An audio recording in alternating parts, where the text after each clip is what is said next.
Welcome back to Dreams of Disclosure, the podcast that explores the edges of human experience and the mysteries that linger in the spaces between what we know and what we fear to imagine.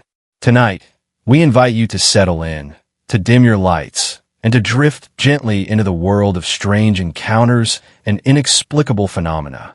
This is a special journey into the realm of alien contact stories, but not the kind filled with flashing lights and dramatic revelations. Instead, we explore the quiet moments, the subtle encounters, and the lingering questions that haunt those who have witnessed something they cannot explain. These are the stories that whisper rather than shout, that leave you wondering rather than terrified, though perhaps a touch of unease is not unwelcome as you prepare for sleep. The universe, in its vastness, has always held mysteries that humble even the most rational minds.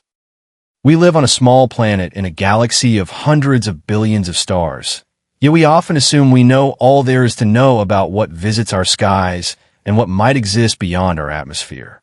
The stories we explore tonight suggest otherwise. They suggest that we are not alone, and that contact with other intelligences, whether from distant stars or parallel dimensions, has been occurring throughout human history, often without our full acknowledgement or understanding. Let us begin with a story that encapsulates the very nature of silent observation.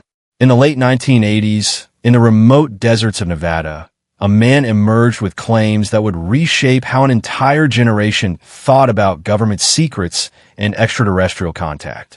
This man was Bob Lazar, and his testimony would become one of the most discussed, debated, and analyzed accounts in modern UFO history. Yet what makes his story particularly compelling for our purposes tonight is not the dramatic nature of his claims, but rather the quiet certainty with which he has maintained them for more than 3 decades. Lazar claimed to have worked at a facility near Area 51, a place so secretive that even its existence was officially denied by the United States government until 2013. He described working on something called the S4 facility, located south of Groom Lake near Papoose Lake in the Nevada desert. According to his account, this facility housed 9 extraterrestrial craft, each recovered from crash sites at various points in human history. The craft he claimed to have studied most closely was what he called the sport model, a small disc-shaped vehicle with no visible seams, bolts, or rivets, as if it had been grown rather than constructed. What distinguishes Lazar's account from mere fantasy is the specific technical detail with which he described the alleged propulsion system. He spoke of an element he called Element 115, which he claimed powered a reactor that generated gravitational fields. At the time he made these claims in 1989, Element 115 had not been synthesized by human scientists. Yet in 2003, more than a decade after Lazar's first public statements, Russian and American scientists successfully synthesized an element with atomic number 115, which they named Moscovium. The element proved to be highly unstable, decaying in milliseconds, but Lazar had always insisted that the version he encountered was a stable isotope, something humanity has yet to achieve. The implications of such a propulsion system would be staggering. A craft powered by stable element 115, if his account is accurate, would be capable of manipulating gravity itself, bending space-time to move without traditional propulsion, generating no exhaust, producing no sonic boom, and moving with a freedom that our current physics struggles to comprehend. Such a craft could hover silently above the Earth, accelerate instantaneously without subjecting its occupants to crushing G-forces, and travel distances that would take conventional spacecraft centuries to cover in mere hours. Lazar described how these craft were stored in large hangars built into the mountainside, their doors designed to blend seamlessly with the rock face, invisible from satellites and high-altitude reconnaissance aircraft. Access to these facilities was strictly controlled through multiple layers of security, including biometric hand scanners, which he noted existed decades before such technology became known to the public. The compartmentalization of the project was so extreme that even those working on different aspects of the craft were kept isolated, ensuring that no single person outside the highest levels of command could ever piece together a complete picture of what was being studied. What makes Lazar's testimony particularly unsettling, in a quiet way, is his description of the beings who piloted these craft. He spoke of them as if recounting a simple fact. They were small, perhaps 3 to 4 feet tall, with disproportionately large heads and almond-shaped eyes. The interior of their craft was scaled for beings of much smaller stature than humans, with seats that would seem comically tiny to anyone of normal human size. This detail, repeated across thousands of abduction accounts from around the world, independent of Lazar's testimony, suggests a consistency that is difficult to dismiss as pure coincidence or cultural contamination. That Lazar's life, after coming forward, illustrates a quieter kind of horror, one that speaks to the costs of bearing witness to truth in a world that may not be ready for it. He was subjected to intense scrutiny of his educational credentials, which mysteriously disappeared from institutional records. He was investigated by law enforcement. His business was repeatedly subjected to regulatory inspections that seemed to serve no legitimate purpose. Friends distanced themselves. The public ridicule was relentless. Yet he never recanted. He never embellished his story to make it more sensational. He simply repeated what he had seen, with the same calm certainty, year after year, decade after decade, in a way. This consistency is more frightening than any dramatic revelation could be. It suggests a man who is neither seeking fame nor driven by delusion, but simply bearing witness to something that cannot be easily explained away. For those of us listening to these stories before sleep, there is something profoundly unsettling about the image Lazar paints. Vast facilities hidden beneath the Nevada desert, alien craft studied in secret, an entire program of reverse engineering operating in the shadows while the public remains unaware. The world we thought we knew, it seems, might contain far more than we have been told. The Nevada desert has always been a place of extremes. Vast, empty, unforgiving, it stretches for hundreds of miles with little to break the monotony save for scattered mountains and the occasional signs of human habitation. In the middle of this emptiness lies Groom Lake, a dry bed that would be unremarkable except for one detail. It is home to one of the most classified military facilities on Earth. Area 51, or Groom Lake, as it is officially known, has become synonymous with government secrets and extraterrestrial mysteries. Yet the history of this facility predates the UFO craze by decades. During the Cold War, when the United States and the Soviet Union were locked in an arms race that threatened to destroy civilization itself, the government sought locations where it could test experimental aircraft without fear of Soviet surveillance. Area 51, situated within the massive Nevada test and training range, provided the perfect location. It was remote, it was isolated, and it was already under military control. Throughout the 1950s and 1960s, the most advanced aircraft ever built were tested at Groom Lake. The U-2 spy plane, capable of flying higher than anything previously achieved, was developed and tested here. The A-12 Oxguard, a faster and more advanced successor, was tested here as well. The SR-71 Blackbird, the legendary reconnaissance aircraft that could fly at speeds exceeding Mach 3, was refined here. These aircraft were extraordinary in their time. Pilots who encountered them reported strange shapes, movements unlike anything previously seen, and behavior that seemed to defy the laws of physics. Some have argued that many UFO sightings throughout the 1950s, 60s, and 70s were actually sightings of these experimental aircraft. This argument is reasonable and has likely explained some UFO reports. However, the sightings persisted even after these aircraft became public knowledge, and many of the described behaviors continue to exceed what modern technology claims to be possible. What makes Area 51 such a focal point for UFO speculation is precisely this history of secrecy combined with legitimate advanced aerospace development. The facility proved that the government was capable of keeping extraordinary technological achievements hidden from the public for years, sometimes decades. It demonstrated that they had the infrastructure, the security protocols, and the organizational capability to maintain massive secrets. The leap from hidden aircraft development to hidden extraterrestrial technology therefore, is not as great as it might initially appear. Surrounding Area 51 are natural barriers that enhance its security. Mountains ring the facility, creating natural walls that block observation from the ground. The airspace above is restricted, designated R4808 North, off limits to civilian and most military aircraft. Radar stations in the area are sophisticated and capable of detecting intrusion in seconds. The perimeter is marked with warning signs, guarded by armed personnel, and monitored electronically. For those seeking to witness what might be happening inside, legal observation points are limited and often too distant to provide clear views of actual activity. Yet despite these formidable barriers, witnesses continue to report strange phenomena in the skies above Area 51. Some describe glowing orbs that hover silently before shooting upward at impossible angles.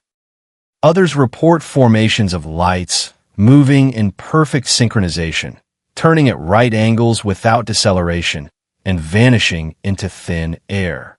Some describe massive triangular craft, dark and silent, moving low to the ground. These sightings have been reported by experienced observers, including former military personnel, pilots, and law enforcement officers. Their consistency, despite decades of separation and lack of direct communication between witnesses, suggests something more than imagination or hoax. The most compelling sightings involve what researchers call close encounters of the second kind, where physical evidence is left behind or where the phenomenon interacts with the environment in measurable ways. There have been reports of equipment failures in the presence of strange lights, of magnetic compasses spinning wildly, of electronic devices losing power and then mysteriously regaining it. One particularly striking account involves a truck driver who witnessed multiple massive triangular craft hovering above a section of highway near Area 51. His vehicle's systems experienced interference. His dash cam footage showed anomalies at the exact moment of the sighting, and his arrival at his destination showed him to have traveled much farther than his elapsed time should have allowed. Later, when he reviewed his dash cam footage, entire sections showed static or distortion, though the video before and after remained clear. Such incidents, if taken at face value, suggest that these are not merely distant observations of light phenomena, but rather direct encounters with something physical and technological, something that can generate electromagnetic fields strong enough to interfere with modern electronics, something that can move in ways our known physics struggles to explain, something that appears in our restricted airspace, at our most classified facilities, and departs without challenging or confronting our military defenses. The question that haunts anyone who considers these reports is one of intent. If these craft are extraterrestrial in origin, why reveal themselves at all? Why appear over Area 51, of all places? Why demonstrate their capabilities before our most advanced observers, only to depart before any definitive capture or documentation can occur? One theory suggests that these appearances serve as a kind of warning or demonstration. Look what we can do. Look where we can go. Look how little you can do to stop us. This interpretation carries with it a subtle horror, the realization that our most secure installations, our most carefully guarded secrets, may be completely transparent to visiting intelligences. Another theory suggests that these demonstrations are intentional, designed to gradually acclimate human consciousness to the reality of extraterrestrial presence. If governments are aware of these visitors, perhaps they are allowing controlled sightings to prepare the public for eventual disclosure. The slow drip of information through declassified documents, through witness testimonies, through scientific discussions of the possibility of life beyond Earth, might be part of a larger strategy to shift human perception without causing societal panic. That a third possibility, perhaps more disturbing than either of the above, is that these visitors have already established some kind of arrangement with human governments. Bob Lazar's account, combined with other whistleblower testimonies, suggests that at least some elements of the U.S. government have known about extraterrestrial presence for decades. What if the sightings at Area 51 are not intrusions, but rather scheduled visits? Meetings between human and alien representatives discussing matters of profound importance to both species. If this were the case, the secrecy surrounding these encounters would be even more profound, for it would involve not just hiding alien technology, but hiding the very fact of negotiation and contact. As we drift deeper into the night, contemplating these possibilities, one might find oneself returning to a more fundamental question. In a vast universe, populated by billions upon billions of stars, each likely hosting their own systems of planets, what are the odds that Earth is the only place where intelligent life has emerged? The numbers suggest they are astronomical. The question then becomes not whether we have been visited, but rather how to reconcile that possibility with the official silence that has surrounded the topic for so long. Throughout human history, there have been reports of beings observing us from the darkness. These accounts predate modern UFO culture by centuries, yet they bear striking similarities to contemporary alien encounter narratives. In medieval Europe, people spoke of fairies and spirits who would watch from the shadows, sometimes taking humans away for purposes unknown, only to return them hours later with no memory of what had transpired. In indigenous cultures across the globe, shamanic traditions speak of non-human intelligences that exist in the spaces between worlds, able to observe human activity from a realm normally invisible to ordinary perception.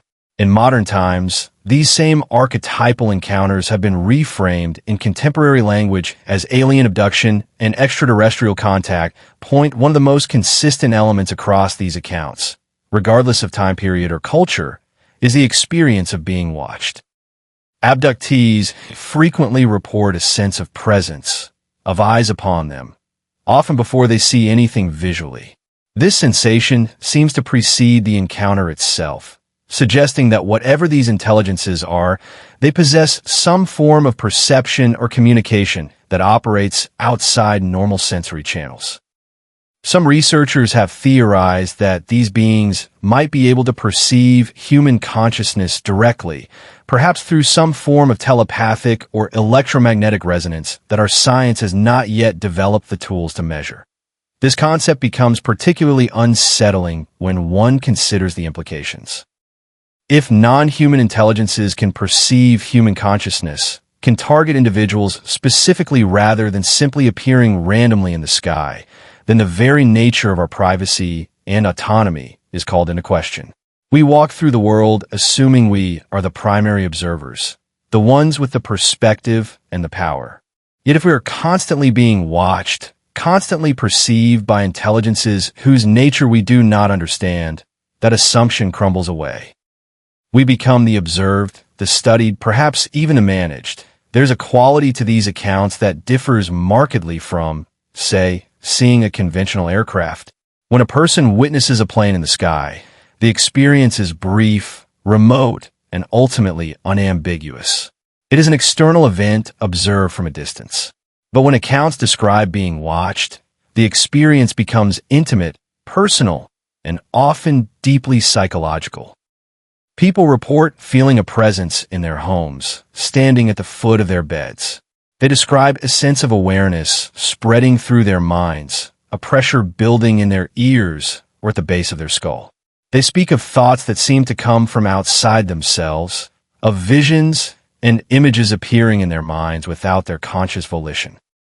These are not observations of distant phenomena, but rather reports of direct interface between human consciousness and something fundamentally alien.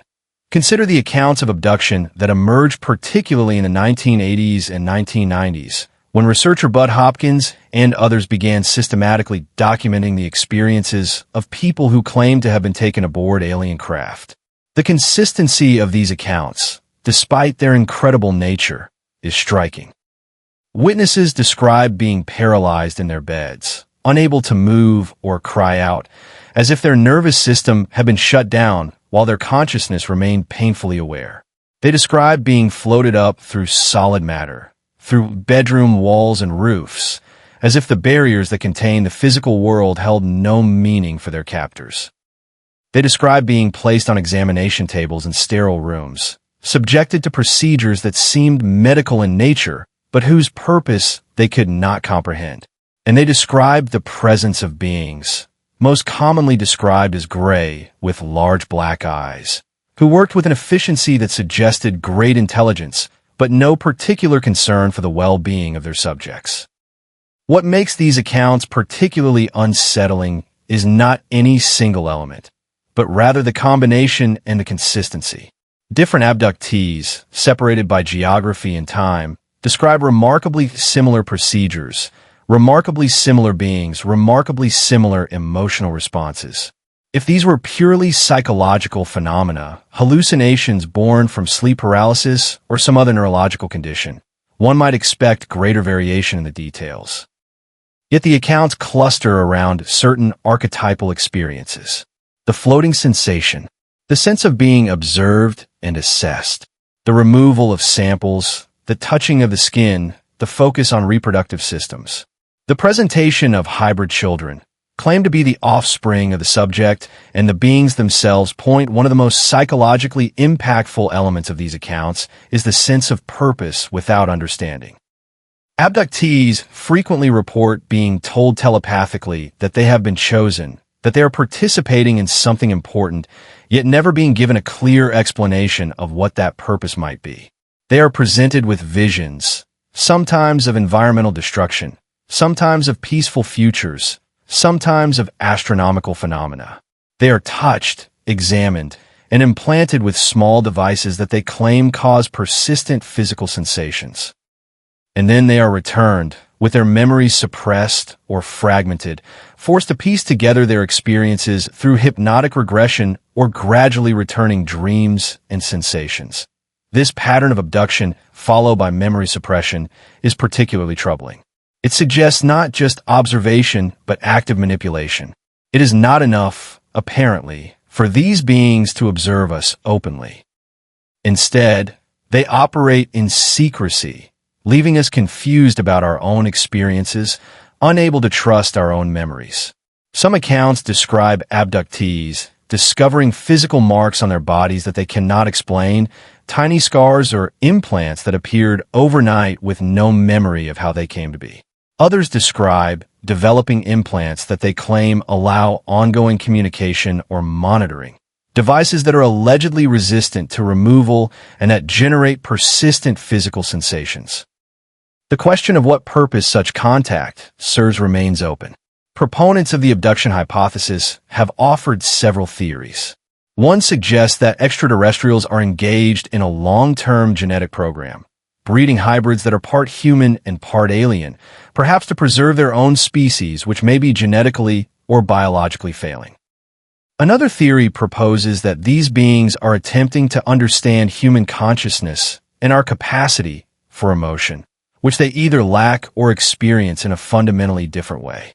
Still another suggests that they are preparing humanity for some future contact or cataclysm, subtly shifting our understanding and consciousness toward acceptance of a reality fundamentally different from what we currently believe to be true. Yet perhaps the most troubling aspect of these accounts is what they suggest about our fundamental vulnerability. We are creatures who rely on our senses and our memories to construct our understanding of reality. If non-human intelligences can manipulate those senses, suppress those memories, and leave us confused about our own experiences, then the very foundation of our reality becomes unstable. We cannot trust our own perceptions. We cannot rely on our own memories. We cannot even be certain of what happens in our own homes, in our own bedrooms, while we sleep. As you lie in your bed tonight, contemplating these accounts, there may come a moment where you become aware of your own vulnerability. You are isolated from the world, your senses diminished by darkness and fatigue, your consciousness drifting towards sleep, where the barriers between internal and external reality become permeable. It is in these moments that the accounts of the watchers take on particular weight. The beings described in these accounts do not need to make their presence obvious. They do not need dramatic displays or confrontations.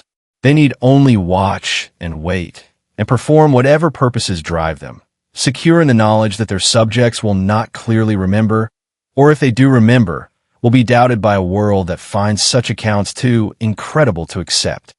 Among all the types of beings described in alien encounter accounts, none have achieved the iconic status of the gray aliens. Small in stature, large in head, enormous in eye, the Greys have become the archetypal visitor, so recognizable that even those who have never encountered them personally can instantly visualize what a Grey looks like. Yet how did this archetype become so dominant? And more importantly, what do the consistent descriptions across thousands of accounts suggest about the nature of these beings and their interaction with humanity?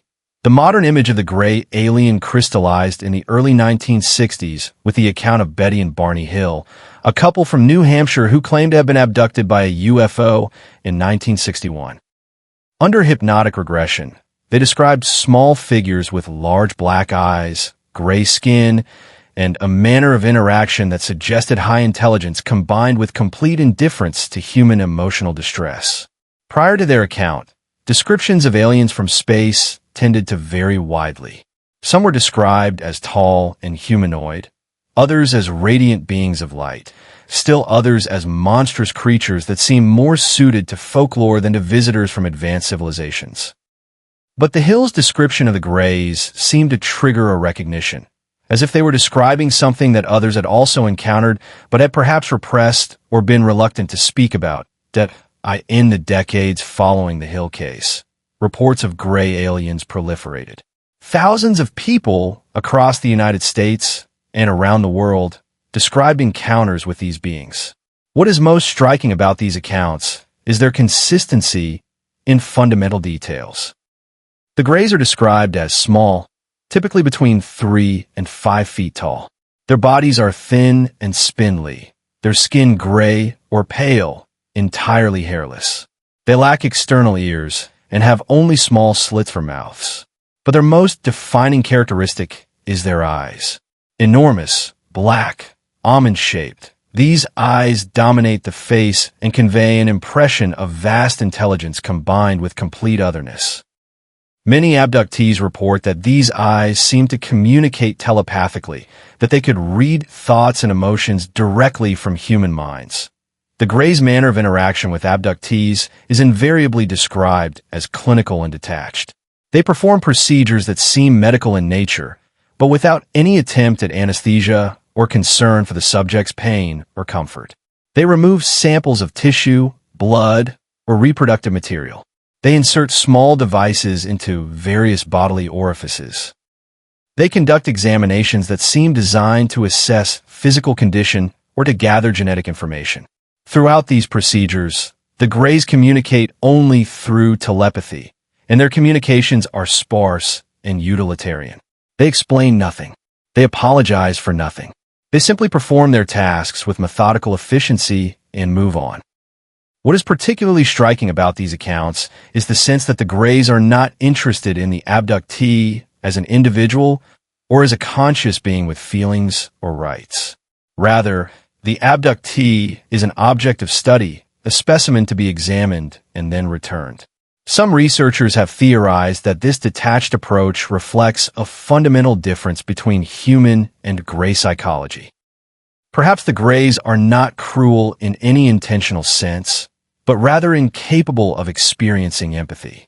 Or perhaps, from their perspective, the abductees are so fundamentally different, so alien, that treating them with consideration would be similar to how humans might treat laboratory animals. We anesthetize them for procedures, yes, but we do not ask their permission or explain our purposes. We simply use them for our research because they are a different species, and we believe our purposes are important enough to justify the intrusion. Some accounts suggest that the Greys may not even understand the concept of individual consent. If they communicate telepathically and can perceive the thoughts and emotions of those they encounter, perhaps they interpret any observed resistance or fear as a form of surface anxiety that is not representative of deeper consent. They may perceive the human mind as a collective consciousness rather than individual minds, each with its own autonomy and rights. Or they may operate under the assumption that as the more advanced species, they have the inherent right to conduct whatever research they deem necessary. The purposes behind the Grey abductions remain the subject of intense speculation. The most commonly proposed theory is that the Greys are engaged in a long-term genetic program. According to this theory, the Grey species may be biologically stagnant or dying. They may have evolved to a point where genetic variation has become limited, where reproduction has become difficult or impossible through normal means. By introducing human genetic material into their breeding program, they may be attempting to rejuvenate their species, to introduce new variations and possibilities. This would explain the focus on reproductive systems in abduction accounts, the repeated mentions of sperm and egg extraction, and the claims by some abductees that they have been shown hybrid children, presented as their own offspring, but with distinctly alien characteristics. If this theory is correct, then the abductees are not merely subjects of scientific curiosity, but rather unwilling participants in a massive breeding program. Their bodies are being used for purposes that have nothing to do with their own welfare or desires. They are, in essence, being farmed for genetic material. The implications of this are profound and deeply disturbing. It suggests a form of violation that extends beyond simple physical intrusion into the most intimate aspects of human existence, our sexuality and our capacity to create new life. Another proposed purpose for the abductions is consciousness study. Perhaps the Greys find human consciousness peculiar or valuable. Perhaps they are attempting to understand how it works, how it differs from their own experience of consciousness, and what value it might hold. Humans are capable of emotions that the Greys either lack or experience very differently. We are capable of love, of sacrifice, of art and music, and creativity born from the intersection of feeling and intellect. Perhaps the Greys, in their cold, clinical advancement, have lost something essential, and they are attempting to understand and possibly recover it through studying us. A third possibility is even more dystopian. Perhaps the Greys are simply expanding their reach, establishing a foothold on a new world, preparing for eventual colonization or large-scale resource extraction. Perhaps the abductions are a form of surveillance and control, a way of monitoring the development of the human species and intervening when our trajectory seems problematic. Some researchers have proposed that the Greys might be willing to reveal themselves to humanity once they have sufficiently established control over key aspects of our society and development. The gradual increase in sightings and contacts might be part of a process of acclimatization, preparing us for an eventual encounter that will fundamentally alter our relationship to reality itself. The physical evidence for the Grey presence, if it exists, remains elusive. Those claiming to have encountered the Greys describe marks on their bodies that appear and disappear with no clear mechanism of origin. Some claim to have small implants beneath their skin, objects that seem metallic in nature and resistant to removal. Researchers who have attempted to remove these alleged implants have reported unusual properties. The implants seem to generate persistent sensations, a kind of electromagnetic hum or vibration that the host becomes aware of during periods of stress or high emotion. Some describe the implant as a form of tracking or monitoring device, a way for the Greys to maintain ongoing contact with their abductees, even when they are not physically present. Under hypnotic regression, abductees sometimes provide specific locations for their alleged implants. Common sites include the area behind the right ear, the sinus cavities, the base of the skull, and various reproductive organs. The consistency of these locations across different accounts, again, suggests either a genuine phenomenon or a remarkably consistent false memory. Some have proposed that the implants may not be physical objects at all, but rather conscious entities themselves, perhaps small organisms or nanomachines engineered to exist symbiotically with human biology. This would explain their apparent elusiveness to standard medical imaging and their apparent ability to generate sensation and perhaps influence thought or emotion. As you prepare for sleep tonight, consider the implications of these accounts. If the Greys are real, if they continue to operate in our world without our knowledge or consent, then they are doing so in the darkness that surrounds us each night. They are doing so while we are most vulnerable, when our defenses are down and our consciousness is drifting toward the realm of dreams. They operate with precision and efficiency, leaving minimal traces, ensuring that their actions are deniable or dismissible.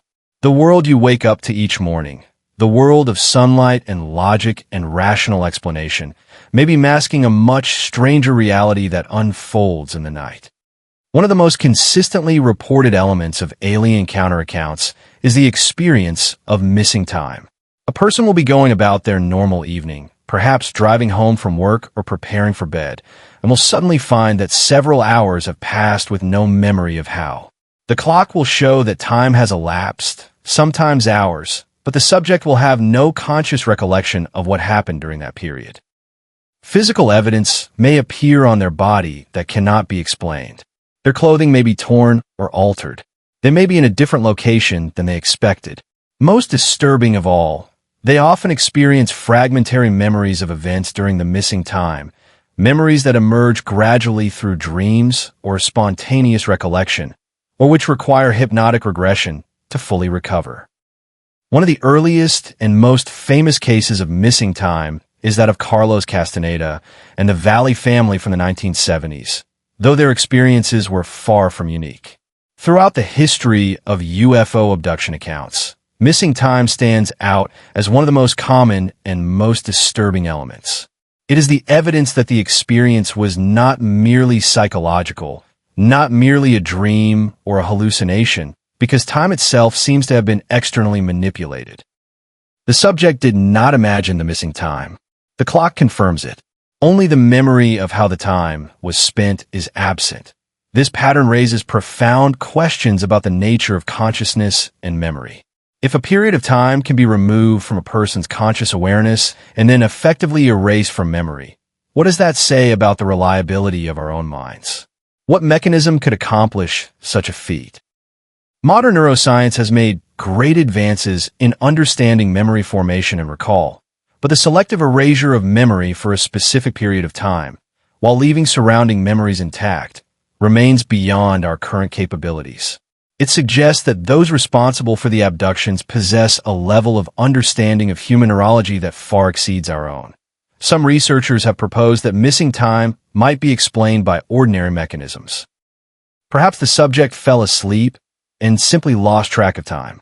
Perhaps they experienced a fugue state or some other dissociative condition. Yet many of the reported cases involve abductees who were actively engaged in something specific like driving a car and who suddenly found themselves far from where they started with hours unaccounted for. Such cases resist conventional psychological explanations. Others have suggested that the missing time may not actually be missing at all. Perhaps the abductees did experience the full period of time, but it has been selectively blocked from conscious memory. The events occurred, they were perceived at some level, but they have been removed from the normal process of memory consolidation that occurs during sleep or through normal recall.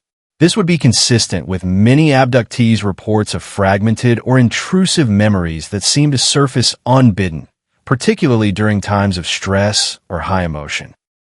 The memory is still there, stored somewhere in the mind, but access to it has been blocked. If this is the case, then the question becomes more specific and more troubling. Why would the beings responsible for the abductions want to suppress memory of their activities? If they are advanced enough to conduct complex procedures, to navigate between worlds, to manipulate human beings at will, why bother with memory suppression? Why not simply make the abduction so obviously real that no one could deny it? The answer seems to lie in a desire for secrecy, for operating without confrontation or resistance. If the general human population were aware that abductions were occurring regularly, resistance might arise. Governments might mobilize. Religious and cultural institutions might respond. Defensive measures might be developed. By suppressing memory of the abductions, by leaving the subjects confused about their experiences, the beings conducting these activities ensure that their presence remains deniable. The abductees can be dismissed as misremembering, as having false memories implanted through suggestion or hypnosis, as being deluded or seeking attention. The mainstream culture can continue to dismiss the entire phenomenon as pseudoscience or psychology. Meanwhile, the abductions continue, unimpeded, unacknowledged, unresisted. There's a subtle horror in this realization. It suggests a form of violation so profound that it extends beyond the physical into the epistemic. Not only are abductees being subjected to physical intrusion and examination, but their ability to understand and remember their own experiences is being deliberately undermined. They are made unreliable witnesses to their own lives. They are forced to question their own sanity, their own memories, their own perception of reality.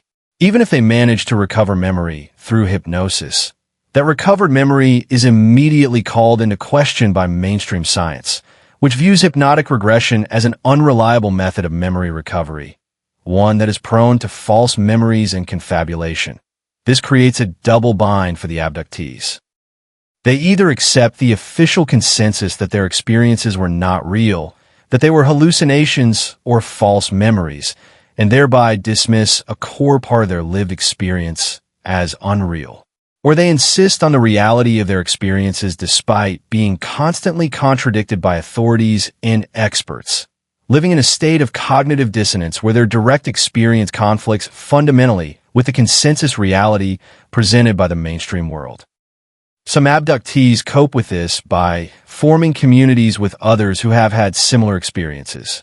They find validation in the accounts of others, in the consistency of details across different cases, in the testimony of researchers who have spent decades documenting these phenomena. They learn that they are not alone, that others have experienced the same missing time, the same fragmented memories, the same physical marks that cannot be explained. In community with others, they can begin to trust their own experiences and perceptions again, even as the wider world dismisses them. But there is also evidence that repeated abductions can lead to significant psychological distress. Some abductees develop post-traumatic stress symptoms similar to those experienced by victims of sexual assault or violent crime. They report anxiety, hypervigilance, and a persistent sense of vulnerability. They describe fear of sleep, fear of being in certain places, fear of being alone. Some report developing a sense of resignation, an acceptance that they cannot control what happens to them, that they are powerless in the face of forces far beyond their understanding or ability to resist. The most troubling accounts are those from abductees who claim to have been repeatedly abducted throughout their lives, from childhood into adulthood. They describe being aware on some level of a presence, of certain individuals or beings watching them, of an ongoing relationship or connection that they did not choose and cannot escape. Some speak of the abductions as becoming almost routine, as if the beings conducting them had established a regular schedule, visiting their abductees on certain nights or under certain conditions. This suggestion of an ongoing relationship, of some form of contract or arrangement between the abductees and their abductors, adds another dimension to the horror. It suggests not random visitations, but rather systematic engagement, a targeting of specific individuals for purposes unknown.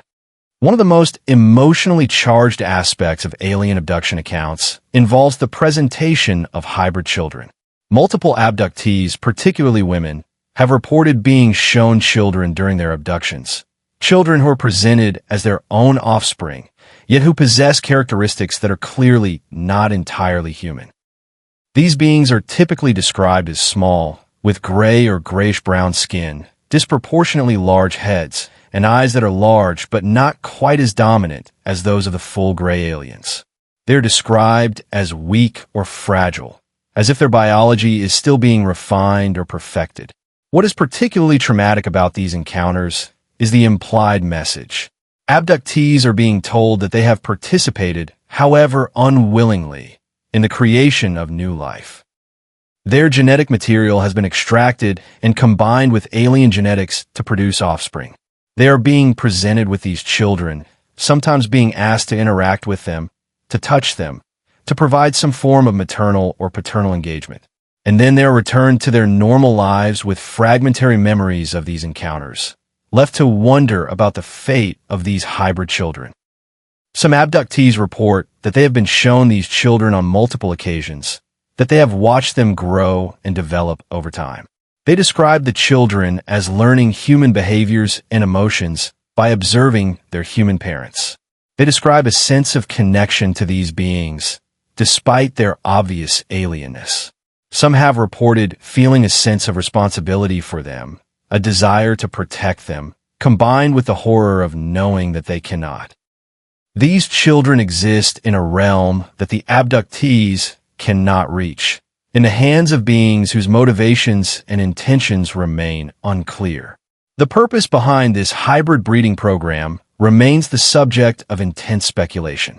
The most commonly accepted theory is that the gray aliens are attempting to create a new species, one that combines the genetic material of both human and gray. The motivation may be to preserve the gray species, which some believe may be genetically stagnant or facing extinction. It may be to create a workforce suited to particular purposes, beings that combine human creativity and adaptability with gray intelligence and capabilities. Or it may be part of a longer-term plan to gradually introduce alien-human hybrids into human society, preparing for eventual integration or assimilation. Some abductees have reported that they have been told telepathically that these hybrid children will eventually come to live on Earth openly. They will integrate into human society, perhaps in positions of power or influence. They will eventually make themselves known. The process may take generations, but the endpoint is the same. The Earth will be home to both human and hybrid, and perhaps the hybrid will become the dominant form of intelligent life on the planet. If this is true, then we may already be living in a world where alien-human hybrids are present, perhaps in positions of authority, perhaps observing us, reporting to their extraterrestrial creators. This possibility adds a paranoid dimension to human social interaction. If hybrids can pass as human, if they can be indistinguishable from ordinary humans except for certain subtle characteristics, then how can we know who among us might be one? Conspiracy theorists have taken these ideas and run with them, proposing that certain world leaders or celebrities might be hybrids, or that hybrids have already infiltrated human institutions of power. While such ideas quickly descend into the realm of unfounded speculation and harmful conspiracy thinking, they find their root in the abduction accounts, in the genuine experiences reported by people claiming to have been shown these hybrid children. What makes the hybrid aspect of the abduction phenomenon particularly disturbing is the violation of reproductive autonomy. Regardless of whether the abductions are happening to a physical body or are primarily psychological experiences, the implication is the same. The abductees' bodies and their genetic material have been used to create new life without their consent. They have been forced into a form of parenthood with beings they did not choose. They must contemplate the existence of their children, scattered somewhere beyond their reach, growing up in an environment and under an influence that they cannot understand or control. For female abductees, this violation takes on additional weight. Throughout human history, women's reproductive capacity has been subject to control and violation by those with power. The forced breeding programs represent a continuation of this pattern, extended now to visitors from beyond our world. The psychological impact of these accounts on female survivors of trauma can be intense. They are confronted with the implication that they are not even safe in their own bodies, that even in the most intimate aspects of their humanity, they are subject to violation. Some researchers have noted that the hybrid children described in abduction accounts seem to be undergoing a process of socialization or education. They are learning human behavior, human language, human emotion. This suggests that the goal of the breeding program is not simply the creation of new biological forms, but the creation of beings capable of functioning in human society. The hybrids are not meant to be workers or soldiers in the conventional sense, but rather integrated members of human civilization. They will need to understand us, to communicate with us, to navigate our societies and our institutions. If this is true, then perhaps the presentation of the hybrids to their human progenitors is part of this socialization process. By showing human parents their hybrid children, by creating a connection between human and hybrid, even if that connection is fragmented and traumatic, The alien creators may be establishing bonds that will make the eventual integration of hybrids into human society more palatable. A human who has been shown their hybrid child may be more inclined to accept the presence of such beings in human society than one who has never encountered them.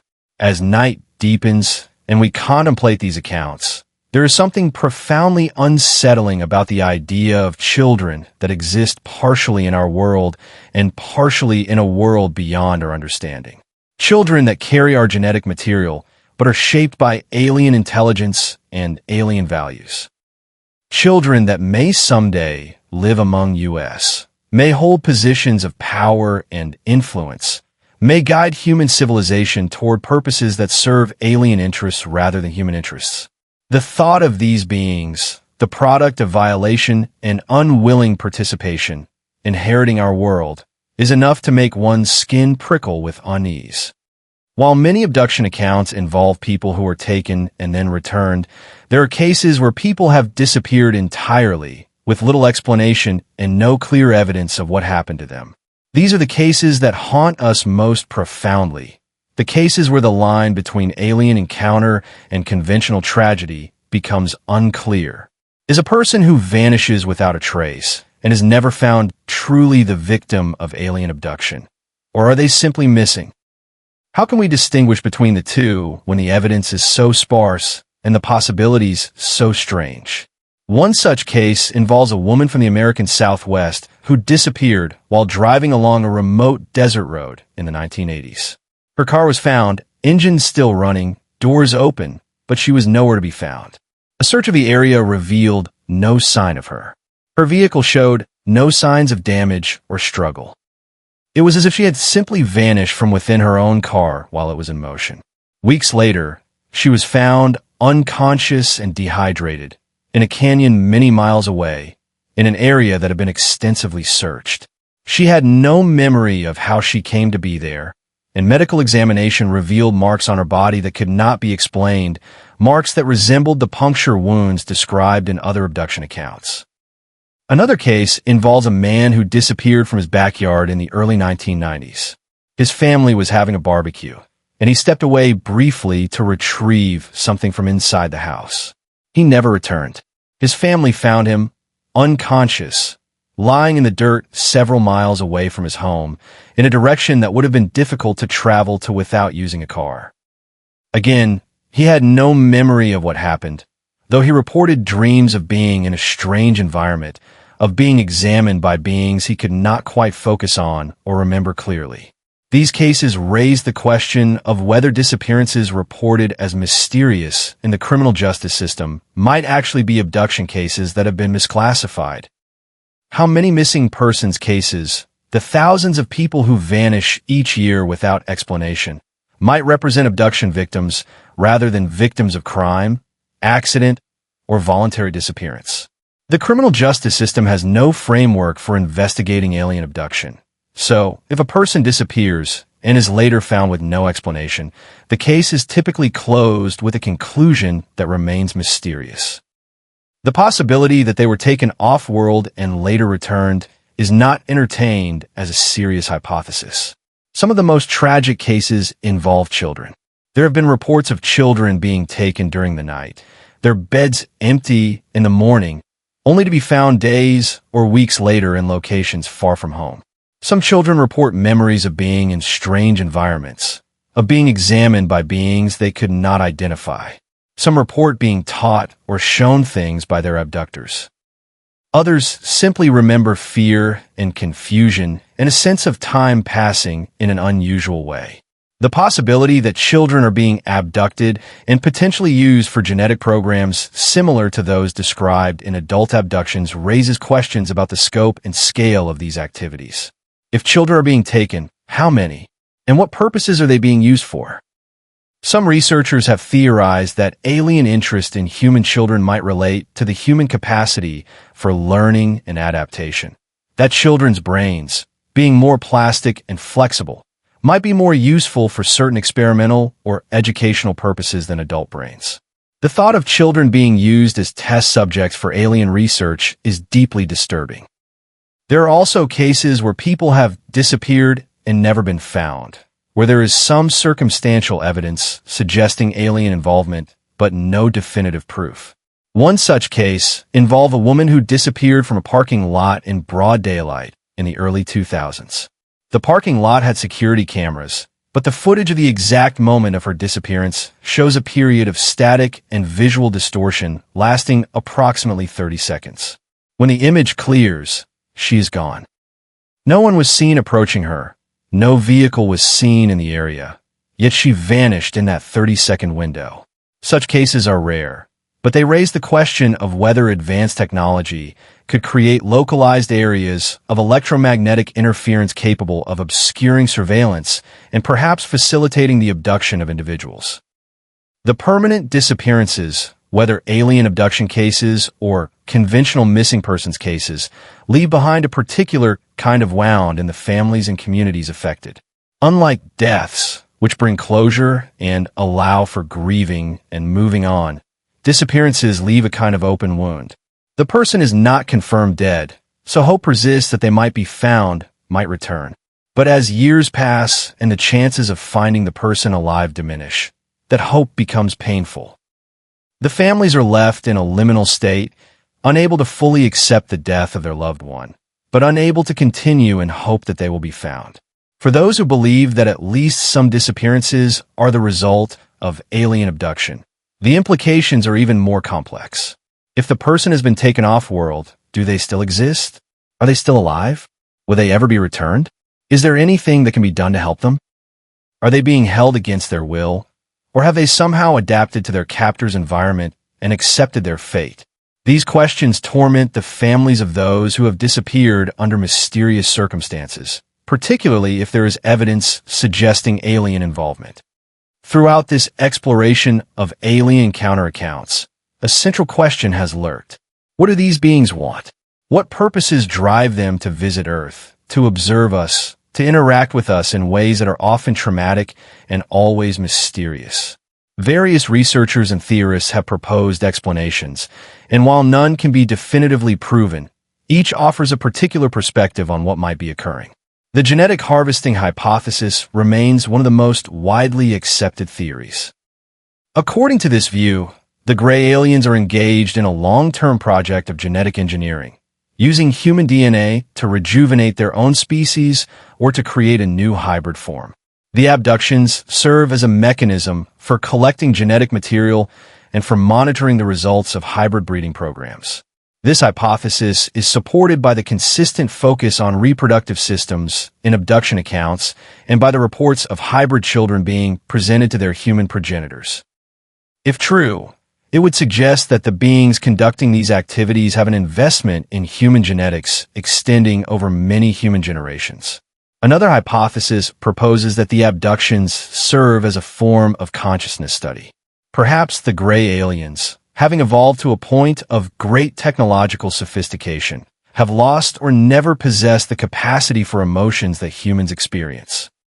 They may be studying human consciousness to understand how it works, how it shapes our behavior and our civilization, and whether it might be recovered or replicated in their own species. Humans, to such beings, might be fascinating precisely because of our irrationality, our emotional responses, our creativity born from the intersection of feeling and intellect. We might be, to them, what exotic animals are to us, worthy of scientific study and potential preservation. A third hypothesis centers on preparation. Perhaps the beings conducting the abductions are preparing humanity for eventual contact or for a fundamental shift in our understanding of reality. The gradual increase in sightings and encounters might be part of a campaign to acclimate human consciousness to the idea of extraterrestrial presence. The suppression of memories of abductions might be a way of allowing this preparation to occur at a subconscious level, without causing the kind of social upheaval that would result from widespread public acknowledgement. If this is the case, then the abductions are not malicious, but rather serve what the beings conducting them might consider to be humanity's best interests. A fourth possibility is far more disturbing. Perhaps the beings conducting the abductions are harvesting humans themselves. Perhaps they have determined that human consciousness or biological forms have some value, and they're collecting humans for purposes unknown. The return of most abductees might be misleading. Perhaps only certain humans are kept, selected for their genetic material or their consciousness or some other quality. Perhaps entire populations exist on distant worlds, populated by humans taken from Earth, living in conditions we cannot imagine, serving purposes we do not understand. Some researchers have proposed that the purpose of the abductions might be planetary management. Perhaps the beings conducting them are concerned with the trajectory of human civilization and are attempting to guide our development toward outcomes they consider desirable.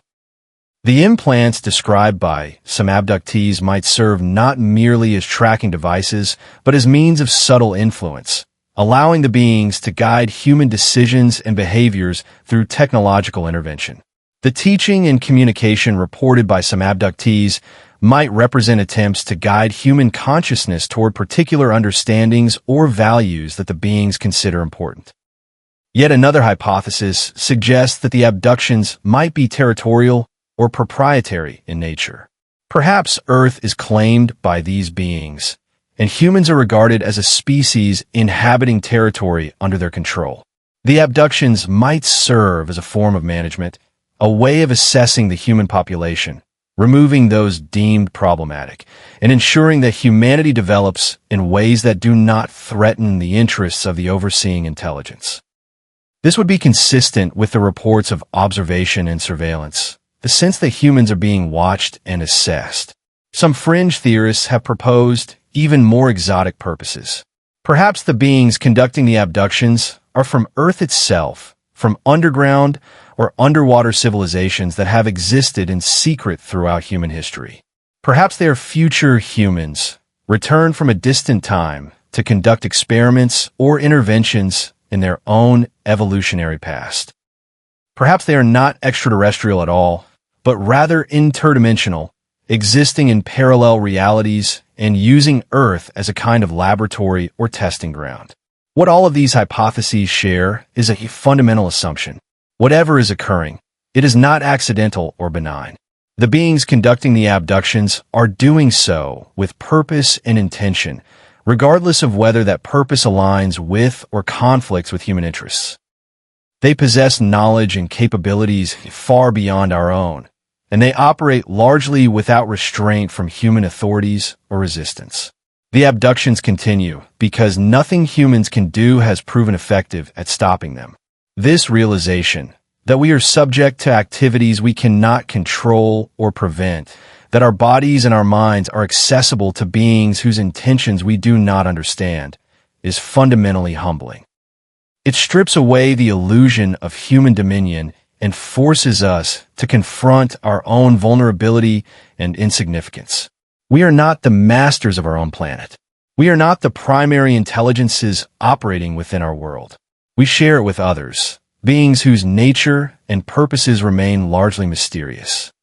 As UFO and alien contact reports have accumulated over the past 70 years, a growing community of researchers has devoted themselves to attempting to understand and document these phenomena.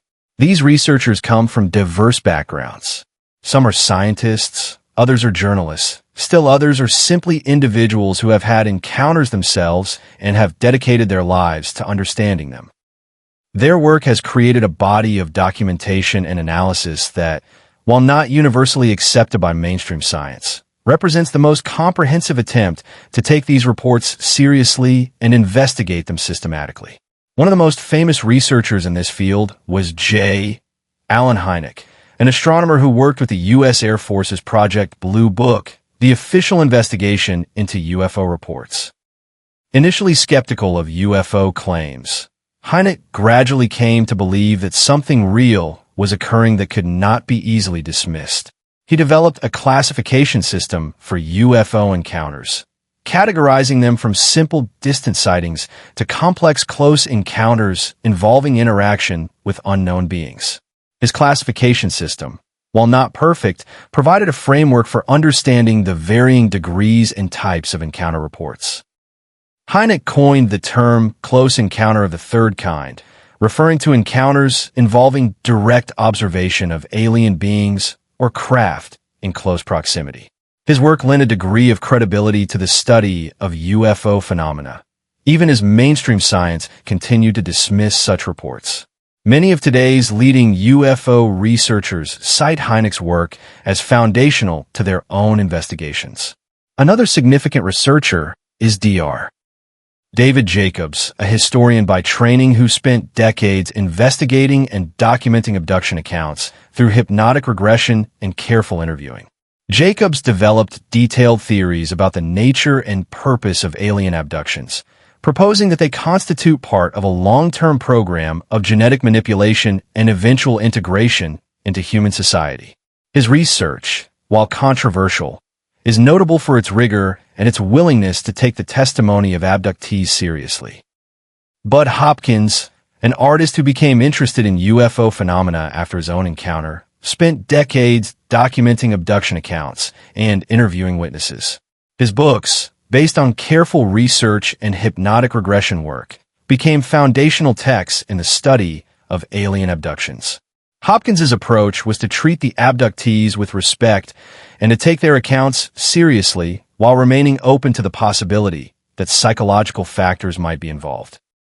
His work brought attention to the experiences of ordinary people claiming to have been abducted, people with no obvious motive to fabricate their stories. More recent researchers have continued this work, using modern technology and methodologies to investigate UFO and abduction phenomena. They have conducted statistical analyses of abduction reports, looking for patterns and consistencies. They have compiled databases of sightings and encounters, making the data available for analysis. They have interviewed hundreds of witnesses and documented their accounts in meticulous detail. While this work remains largely outside the mainstream scientific community, it has created a body of evidence that cannot be easily dismissed. The challenge that all of these researchers face is the fundamental problem of evidence. The most compelling evidence for alien abductions comes from the testimony of the abductees themselves. Yet testimony, by its nature, is subject to questions of reliability and interpretation. How can we distinguish between genuine memories of extraordinary events and false memories, particularly when those false memories might be suggested through hypnosis or through exposure to abduction narratives in popular culture? How can we evaluate the reliability of witnesses when the events they describe are so far outside normal human experience? Some researchers have attempted to find physical evidence to corroborate the abduction accounts. They have investigated claims of implants, looking for physical objects that might support the narrative of technological intervention. They have studied marks on abductees' bodies, looking for evidence of medical procedures. They have examined locations where abductions have allegedly occurred, looking for physical traces or electromagnetic anomalies. While such investigations have occasionally yielded interesting findings, the evidence remains inconclusive. No universally recognized alien implant has ever been definitively documented. No physical evidence has emerged that definitively proves the existence of extraterrestrial contact. Yet the absence of definitive physical evidence does not necessarily mean that the abductions are not occurring. It may simply mean that the beings conducting the abductions are sophisticated enough to leave no trace, or that the mechanisms they employ for their activities are sufficiently advanced that they do not produce the kinds of physical evidence our current technology would recognize. A sufficiently advanced civilization might be able to conduct procedures that leave no physical trace whatsoever. Some researchers have proposed that abduction experiences might represent a hybrid phenomenon, partially physical and partially psychological. Perhaps the abductions occur at a level of consciousness that does not leave physical traces, or perhaps they involve manipulation of consciousness in ways that create genuine perceptual experiences without necessarily involving the movement of physical bodies. In such a scenario, the abductees would not be lying or deluded, but rather would be genuinely experiencing something real, even if what they experience is not conventional physical abduction. The research community focused on alien abduction has developed sophisticated methodologies for investigating these phenomena. They conduct detailed interviews, often with trained hypnotherapists who attempt to recover suppressed memories. They gather data on the consistency of accounts across different witnesses. They look for correlations between abduction experiences and other phenomena, such as UFO sightings or electromagnetic anomalies. They attempt to construct timelines and patterns that might reveal the scope and nature of the alleged abduction programs. Yet despite these efforts, mainstream science continues to regard alien abduction accounts with deep skepticism.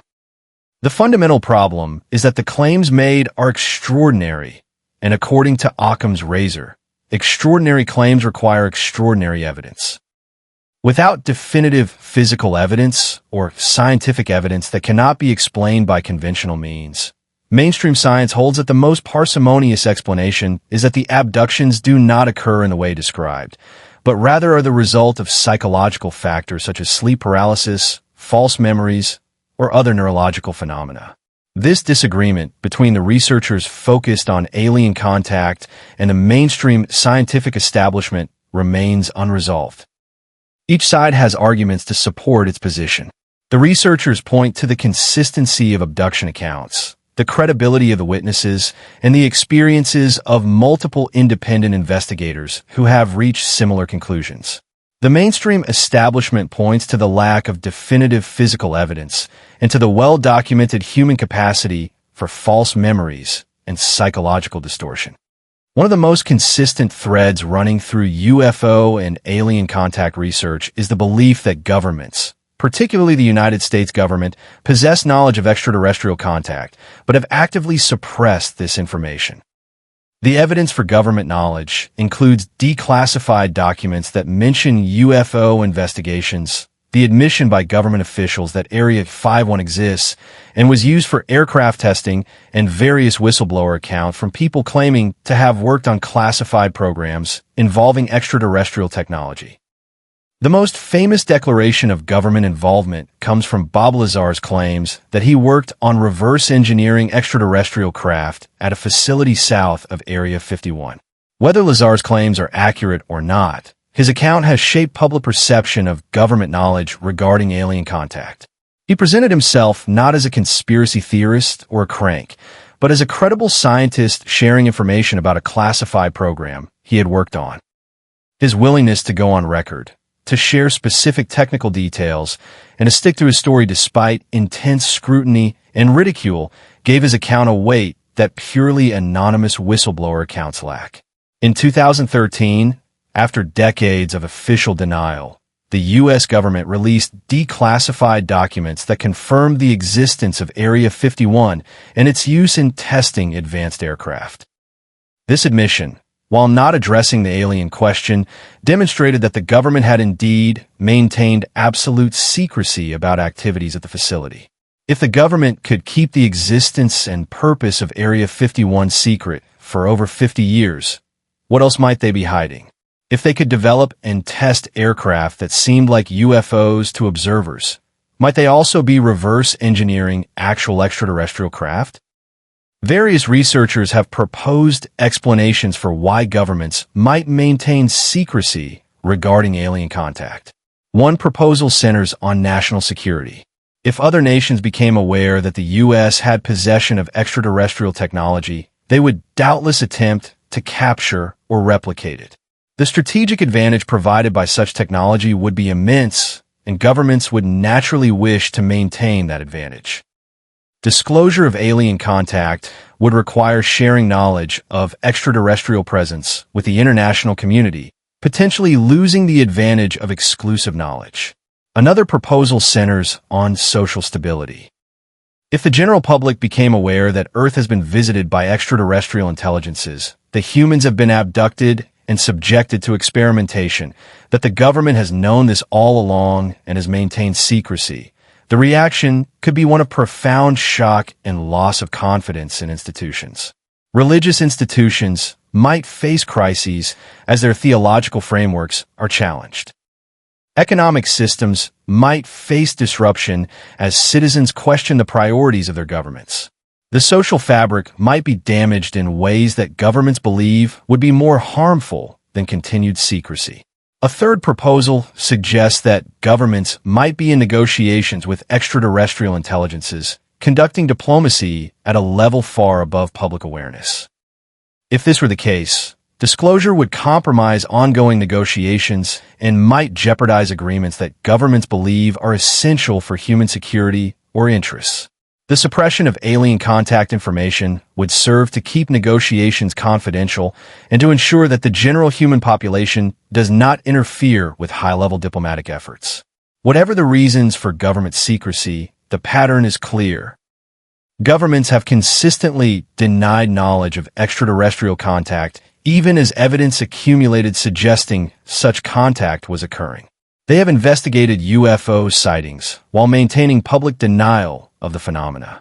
They have maintained classified programs related to advanced aerospace technology while redirecting public attention toward conventional explanations. They have used ridicule and dismissal as weapons against those who have come forward with claims of alien contact, knowing that in a world where the mainstream dismisses such claims, those who make them will themselves be dismissed. This pattern of secrecy and denial has had the effect of creating a rift between official reality and experience reality.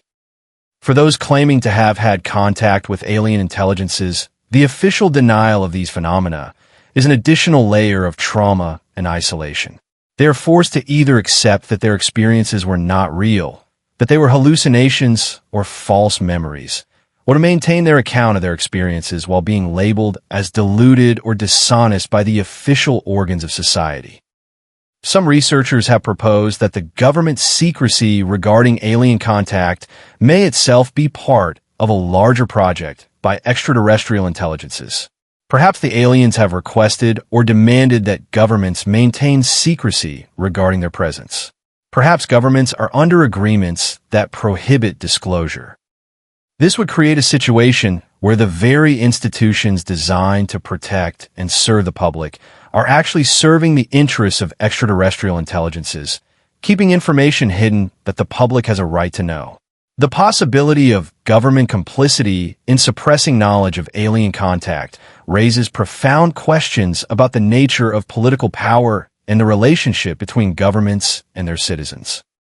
If governments have knowledge that they are not sharing, what is the basis of their authority to keep such knowledge secret? Do citizens have a right to know that extraterrestrial intelligences are present on their planet? Does national security truly require the suppression of such fundamental information about reality? These questions remain unresolved and contentious. While the gray aliens have become the archetypal extraterrestrial visitor, alien encounter accounts describe beings of many different types. Some are tall and humanoid, resembling idealized versions of humans with blonde hair and blue eyes. Others are reptilian, described as tall and powerful with scaled skin and predatory features.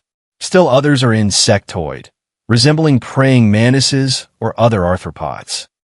The diversity of alien types described across encounter accounts raises questions about whether multiple extraterrestrial species are visiting Earth, or whether the variations in descriptions might be explained by other factors. The tall, human-like beings, often referred to as the Nordics or the Space Brothers, have appeared in abduction and encounter accounts for decades. Unlike the gray aliens, who are described as cold and clinical, the Nordics are often portrayed as benevolent or at least neutral toward humans. Some accounts describe them as offering warnings or teachings. They are described as tall, often 6 feet or taller, with fair skin, blonde or white hair, and striking eyes. Some accounts suggest that the Nordics are from the Pleiades star cluster and that they have a long history of interaction with humanity. The reptilians, by contrast, are described as predatory and hostile. Tall, muscular beings with scaled skin and predatory features. They are often portrayed in encounter accounts as having a hierarchical relationship to other alien types, with the Greys serving as subordinates to the reptilian overseers. Reptilian encounters are often reported as being more traumatic and aggressive than encounters with Greys or Nordics. Some researchers have proposed that the reptilians might represent a different faction among visiting extraterrestrial intelligences, with interests that may be opposed to those of the Greys or Nordics. The insectoid beings, often described as resembling praying mantises, are portrayed in many accounts as overseers or observers. They are described as being highly intelligent and telepathic, and as communicating with abductees in a way that conveys vast intelligence and purpose. Some accounts suggest that the insectoids may be directing the activities of the Greys, that there is a hierarchical structure to alien organizations with insectoids at the top and Greys serving as workers or drones. These variations in alien types suggest either that multiple extraterrestrial species are visiting Earth, each with their own agendas and purposes, or that there is a more complex political or organizational structure among extraterrestrial intelligences than simple accounts of alien visitation might suggest. If multiple species are present, are they cooperating or competing? Are they aware of each other's activities? Do they have agreements regarding the treatment of humans and the use of Earth as a location for their activities? Some researchers have proposed that the variety of alien types might reflect a kind of cosmic hierarchy or interstellar confederation. Just as human nations have complex relationships and hierarchical structures, perhaps the various alien species have established frameworks for interaction and governance. The Earth might be claimed territory within this cosmic political system, with certain species having rights to use it for particular purposes while others have restrictions placed upon them. The possibility of multiple alien species with potentially conflicting interests operating on Earth raises the question of whether humans might be divided in their allegiances, with different groups of humans being affiliated with different alien species or groups. Some theorists have proposed that certain governments or individuals might have made alliances with specific alien groups, trading knowledge or compliance in exchange for technology or protection. This would create a situation where Earth becomes a stage for political and military conflicts that extend far beyond our planet. These speculations, while fascinating, remain almost entirely in the realm of theory. The evidence for the existence of multiple alien species is limited to witness accounts, which, however consistent, lack the physical corroboration that mainstream science would require. Yet the persistence of accounts describing different types of beings, the specific consistency of those descriptions despite the diverse backgrounds of the witnesses, suggests that something is being described that has some basis in reality, even if the precise nature of that reality remains obscure. As we approach the end of this journey through the realm of strange encounters and mysterious visitors, we have traveled through accounts of abduction and observation, through theoretical frameworks attempting to explain these phenomena, through the gap between official denial and personal experience. We have explored the possibility that Earth is home not only to human civilization, but to other intelligences, some of whom may be actively engaged with us in ways that remain largely hidden from public awareness. As you prepare to sleep tonight, following these narratives of mystery and strangeness, there are several perspectives worth holding in your mind. The first is one of curiosity rather than fear. Whatever the truth of these accounts, they represent genuine human experiences, genuine attempts to understand the nature of reality and our place within it.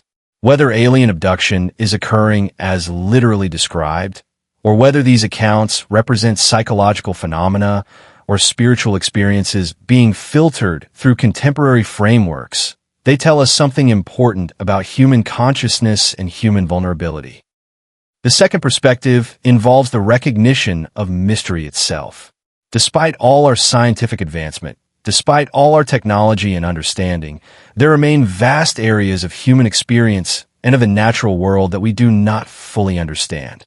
Sleep paralysis and the hypnagogic state, the boundary between waking consciousness and dreams, remain poorly understood by neuroscience. The nature of consciousness itself remains mysterious. The possibility that consciousness might be more than a simple product of neural activity, that it might be capable of existing independently or of interfacing with other forms of intelligence, is not disproven by mainstream science, merely dismissed as unlikely. The third perspective involves recognizing our own limitations. Humans are creatures of daytime consciousness, creatures whose senses and intellect are adapted for operating in the waking world under the light of the sun. Our defenses are designed for visible threats, for challenges that can be perceived and understood through ordinary sensory channels. In the darkness of night, when our senses are diminished and our consciousness is altered by the approach of sleep, we are more vulnerable to experiences that our waking minds would dismiss or reinterpret. This vulnerability is not something to be ashamed of, but rather something to be acknowledged as part of our nature as humans. As you lie in your bed tonight, the darkness surrounding you, the external world fading as your consciousness drifts towards sleep, you might become aware of your own vulnerability. You might notice sounds that your mind interprets and reinterprets. You might experience the strange sensations that come as your body releases its wakeful vigilance. You might find yourself aware of presences that seem to exist just at the edge of perception. These experiences, whether they represent alien contact or simply the normal workings of human consciousness in altered states, are real in the sense that they are experienced. They are part of the human condition. The research and accounts we have explored tonight suggest that if there are intelligences visiting Earth and observing us, they are most active during the hours of darkness, when humans are most vulnerable and least able to mount organized resistance or investigation. They operate in ways that suggest vastly superior understanding of human consciousness and biology. They conduct activities whose purposes we do not fully understand.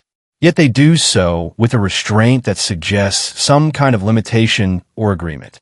They do not simply conquer us or enslave us. They observe, they interact, they occasionally appear to us, but they do not openly dominate. This pattern suggests that whatever relationship exists between humans and these potential visitors, it is not one of simple conquest or predation. Instead, it appears to be a relationship of subtle interaction, of hidden contact, of activities conducted in the margins and shadows of human experience. It is as if our world is being shared with others, and we are only dimly aware of it through fragmentary accounts and suppressed memories. As you prepare to close your eyes and surrender to sleep, you might find yourself contemplating these possibilities. You might find yourself more aware than usual of the darkness surrounding you, more conscious of your own vulnerability, more attentive to any subtle sensations or presences that might emerge. And if, in the night, you experience something unusual, something that seems to defy ordinary explanation, you will now be equipped with a framework for understanding it, a knowledge that you are not alone in reporting such experiences, that thousands of others have described similar phenomena. Whether you encounter anything extraordinary tonight or sleep peacefully through the darkness, remember that the world is larger and stranger than the Daedalic consensus reality suggests. Remember that mysteries persist despite our best efforts at understanding and control. Remember that we are inhabitants of a world that may contain far more than we have been told, visited by intelligences whose nature and purposes remain largely hidden from us. Close your eyes now. Feel the weight of the blankets. Listen to the quiet of the night. Notice the gentle transition as your waking consciousness begins to fade and your awareness drifts into the realm of dreams. This is the space where the boundaries between worlds become thin. This is the space where, if the accounts are true, we are most likely to encounter what lies beyond our ordinary perception. Sleep well, listener. Sleep with the knowledge that you are part of a larger story, a story that extends beyond the margins of official history and acknowledged reality. Sleep knowing that if visitors come in the night, you are now aware of the patterns they follow, the purposes they might serve, and the experiences that millions of others have reported. Sleep with the understanding that the universe is vast, that we are not alone, and that the mysteries of the night are deeper than we have been allowed to know. When you wake in the morning, you may remember nothing of this narrative. Your waking mind may dismiss it as you shower and prepare for the day. But somewhere in your deeper consciousness, something will remain. A seed of awareness, a knowledge of strangeness at the edges of perception, a sense that the world you navigate each day contains hidden depths and secret activities. And perhaps that is exactly as it should be. Perhaps that subtle awareness is the beginning of understanding, the first step toward accepting a reality that is far stranger and more wonderful than we have allowed ourselves to imagine. Thank you for joining us on this journey into the unknown. This has been Dreams of Disclosure, exploring the edges of human experience and the mysteries that linger in the spaces between what we know and what we fear to imagine. Until next time, keep your awareness open. Keep watching the shadows. Keep listening to the whispers of the night. And perhaps, just perhaps, you may discover that you are part of a much larger story than you ever imagined.